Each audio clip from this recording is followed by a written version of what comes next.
भैया मला स्टेशनला सोडा. 100 रुपये होते. 100 रुपये देणं होत असलं तर बस, नाहीतर दुसरं ऑटो बघ. 100 रुपये? अबे जा, मी पुढच्या ऑटोत जातो.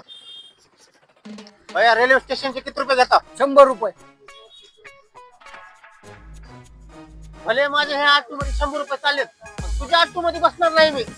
जा जा, गेलास तर काय नाही, त्या ऑटो नव्हे, ते बी ऑटो माझाच आहे, भाड्याने दिला त्याला मी. अबे एक ऑटो चलवून तू दुसरी ऑटो कस काय घेतलास? अबे फक्त 2 नाही, 5 रिक्षा आहेत माझे, 5. अरे बापरे, एवढा पैसा आला कुठून तुझ्याकडे? अबे मी फालतू पैसे खर्च करत नाही, मी ऑटो चलवून मी थोडे पैसे जमा करतो आणि बचत ॲपवर सेव्हिंग करतो, म्हणून माझ्याकडे 5 ऑटो आहेत. अरे बापरे, मला पण सांग बचत ॲपवर सेव्हिंग कसं करायचं ती. तर ऐक, बचत ॲपवर तू 101 रुपयापासून सेव्हिंग करू शकतोस आणि ह्यात बँक एफडी पेक्षा जास्त रिटर्न भेटतोय तुला. पण हे ऍप सेफ तर आहे ना? हो रे बाबा, अगदी सेफ आहे.